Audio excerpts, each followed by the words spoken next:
Graça e paz, amados, uma alegria estar aqui com vocês para podermos compartilharmos mais uma porção da palavra do nosso Deus. Hoje eu gostaria de falar de um homem que não é muito conhecido, no nosso meio. Eu gostaria de falar sobre o terceiro juiz do livro de Juízes, o terceiro juiz de Israel.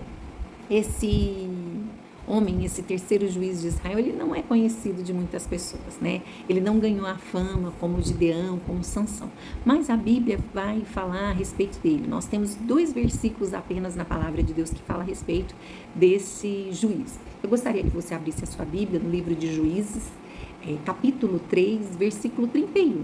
A palavra de Deus nos diz assim: depois dele foi Sangar, filho de Anate, que feriu 600 homens dos filisteus, com uma guilhada de bois.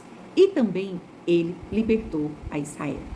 Apesar de Sangar, esse terceiro juiz de Israel, tem apenas 2 versículos que falam a respeito da vida dele. A sua história ela vem assinada pela grandeza do nosso Deus, O período dos juízes foi uma época de caos na vida de Israel, Então, o povo de Israel, eles viviam um caos sucedido de paz. Depois, caos de novo. Esse era o ciclo, ali do livro de Juízes, da história do povo de Israel. Depois da morte de Josué, outra geração após ele se levantou. Geração que não conhecia o Senhor. Isso está escrito lá no versículo 10 do capítulo 2.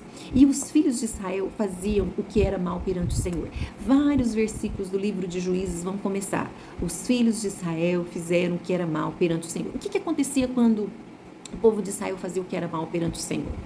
O Senhor os entregava na mão dos seus inimigos, dos seus opressores. E aí vinha um caos sobre eles. E aí eles se voltavam para o Senhor, clamavam ao Senhor. E o Senhor levantava ali sobre eles um libertador.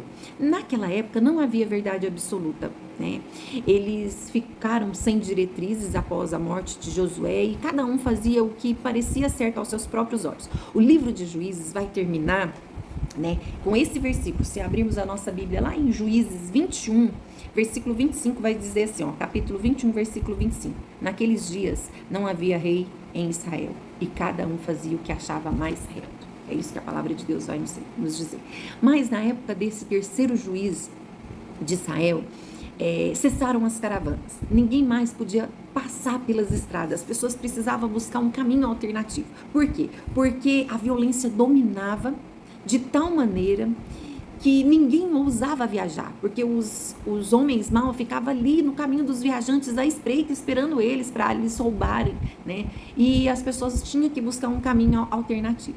E aí, nesse contexto, onde cessaram as caravanas, surge Sangar, um homem que não temos nenhum relato a respeito dele, mas a Bíblia fala que, com uma aguilhada de boi, esse homem feriu 600 homens.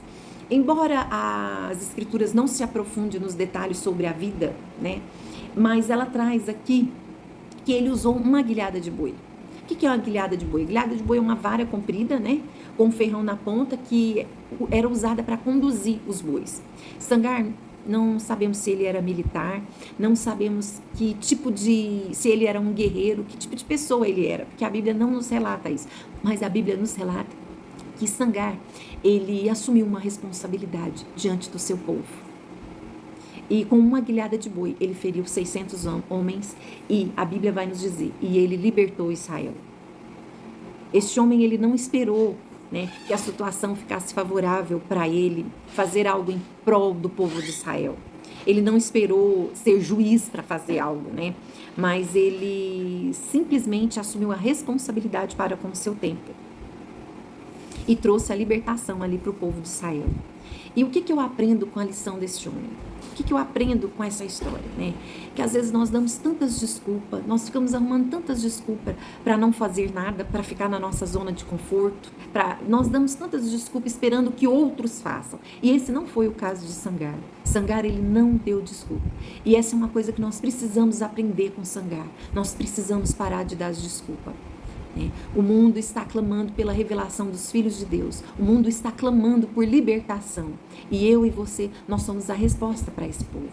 Nós precisamos parar de dar desculpa e assumirmos a responsabilidade que Deus nos deu para com esse tempo. O Senhor está nos chamando para fazer algo agora mesmo. Nós não podemos ser infrutíferos. Nós não podemos ficar esperando que alguma coisa grande aconteça e aí a gente vai fazer algo. Nós precisamos fazer algo agora. Você e eu precisamos nos posicionar diante do Senhor. Onde o Senhor nos colocou, tem algo para mim e para você fazer por esse mundo, por esse tempo. As coisas à nossa volta estão um caos. Se olharmos ao nosso redor, nós vamos ver que existem situações terríveis ao nosso redor. E nós não podemos só nos sentar, chorar e lamentar. Nós precisamos nos posicionar e fazer algo. Se Sangar tivesse apenas olhado para o problema e falar, nossa, que difícil, não dá para circular pelas estradas. E se ele não tivesse se posicionado, com certeza, ele não teria trazido libertação para o povo de Israel. Mas Sangar, ele viu um problema, ele identificou uma necessidade e ele falou, eu sou a resposta para isso. Eis-me aqui, Senhor, eu sou a resposta para esse tempo. Uma aguilhada de boi. Aquele homem feriu 600 homens e trouxe libertação para o povo de Israel. Nós precisamos estar dispostos a começar, ser responsável no lugar onde o Senhor nos colocou. Muitas vezes nós ficamos olhando para as nossas limitações e deixamos que elas nos restringam, que elas nos impedem de fazer algo. E Sangar não foi esse homem. Sangar, ele tinha uma aguilhada de boi na sua mão. Nós não sabemos se ele era um boiadeiro, mas foi isso que ele usou para ferir aqueles homens, 600 homens, e trazer libertação para o povo de Israel. E nesta tarde, a pergunta do Senhor para as nossas vidas é o que você tem na mão? O que você tem na mão? É com isso que o Senhor quer te usar. É um lápis, é uma caneta, é um celular, é um cajado, é uma funda? O que você tem na mão? Moisés tinha um cajado, Davi tinha uma funda, Sangar tinha uma aguilhada. O menininho tinha 5 pães e 2 peixinhos. E nós sabemos o que aconteceu na vida desses homens que se dispuseram na presença do Senhor. Senhor, eis-me aqui. Quero assumir a responsabilidade para com o meu tempo. Eu quero sair da zona de conforto.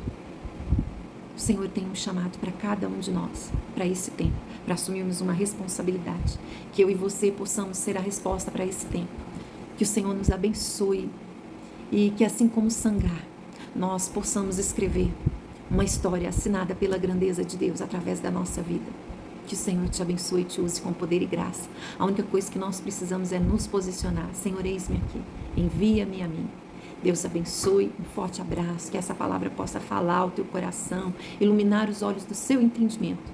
Que essa palavra venha de encontro e transforme a sua vida. Que essa palavra transforme a minha vida. Esse é o desejo do meu coração. Deus abençoe e até a próxima.